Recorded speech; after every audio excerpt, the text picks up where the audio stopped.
ಆಗಿದೆ.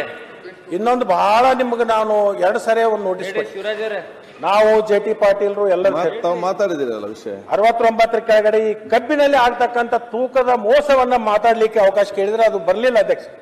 ಇನ್ನು 5 ನಿಮಿಷದಲ್ಲಿ ಮುಗಿಸ್ಬಿಡ್ತೇನೆ.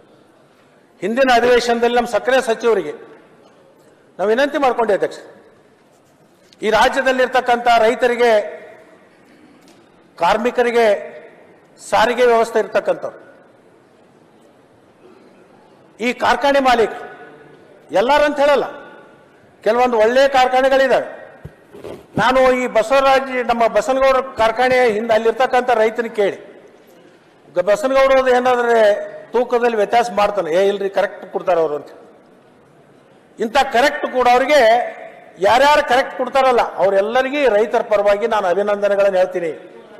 ಆದರೆ ಅಧ್ಯಕ್ಷರೇ, ಸಕ್ಕರೆ ಸಚಿವರು ನಮಗೆ ಕಳೆದ ಚುನಾವಣೆಯಲ್ಲಿ ಕಳೆದ ವಿಧಾನಸಭೆಯಲ್ಲಿ ನಮಗೆ ಭರವಸೆ ಕೊಟ್ಟಿದ್ದು ಅದನ್ನು ತಡೀತೀನಿ ಅಂತ. ಅಲ್ಲಿ ಏನ್ ಮಾಡಿದ್ದಾರೆ ಅಂದ್ರೆ ಈ ಡಿಜಿಟಲ್ ತೂಕದ ಯಂತ್ರ, ನೀವು ರಂಗೋಲಿ ಕೆಳಗೆ ಚಾಪಿ ಕೆಳಗೆ ನುಂಗಿದ್ರೆ ಅವರು ರಂಗೋಲಿ ಕೆಳಗೆ ನುಗ್ಗಲಾಯ್ತಾ ಇದ್ದಾರೆ.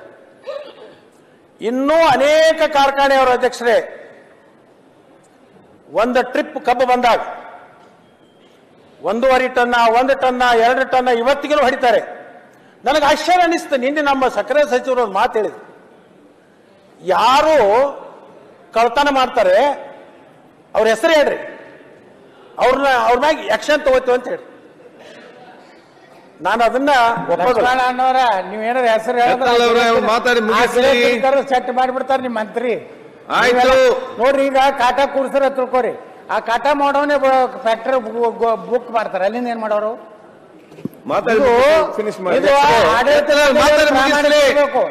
ನೀವು ಎಲ್ಲರ ಸಚಿವರಿಗೆ ಕೊಟ್ರ ಚಲೋ ಉತ್ಪನ್ನ ಅವ್ರೆ ಅವರು ಸಲಹೆ ಕೊಡ್ತಾರೆ. ಅಧ್ಯಕ್ಷರೇ, ಈ ರೈತರು ಯಾರು ಮೋಸ ಮಾಡ್ತಾನೋ ಅಂತ ಅವನ ಹೆಸರು ಹೇಳಿದ್ರೆ ಅವನ ಕಬ್ಬನ್ನ ತಗೋ ವಾಪಸ್ ಕಳಿಸ್ತಾರೆ. ಎಲ್ಲಿ ಹೋಗ್ಬೇಕು ಅವನು? ಎಲ್ಲಿ ಹೋಗ್ಬೇಕು? ಹೆದ್ರೆ ಅವನು ಹೇಳಕ್ ಹೋಗಲ್ಲ. ಯಾರು ಮಾಡ್ತಾರೋ ಅವ್ರ ಹೆಸರು ಹೇಳ್ರಿ ಅಂತ ನಮ್ಮನ್ನು ಕೇಳಿದ್ರೆ ಅಧ್ಯಕ್ಷ ನಾನು ಕೇಳ್ತೀನಿ, ನನಗೊಂದು ವೇಳೆ ಬೊಗಳ್ಲಿಕ್ಕೆ ಬರ್ತಿತ್ತಂದ್ರೆ ನಾನು ಯಾಕೆ ನಾಯಿ ಸಾಕ್ಬೇಕು? ನನಗೆ ಬೊಗಳ್ಲಿಕ್ಕೆ ಬರ್ತಿದ್ರೆ ನನ್ನ ಮನೆಯೊಳಗೆ ನಾನು ಯಾಕೆ ನಾಯಿ ಸಾಕ್ಬೇಕು?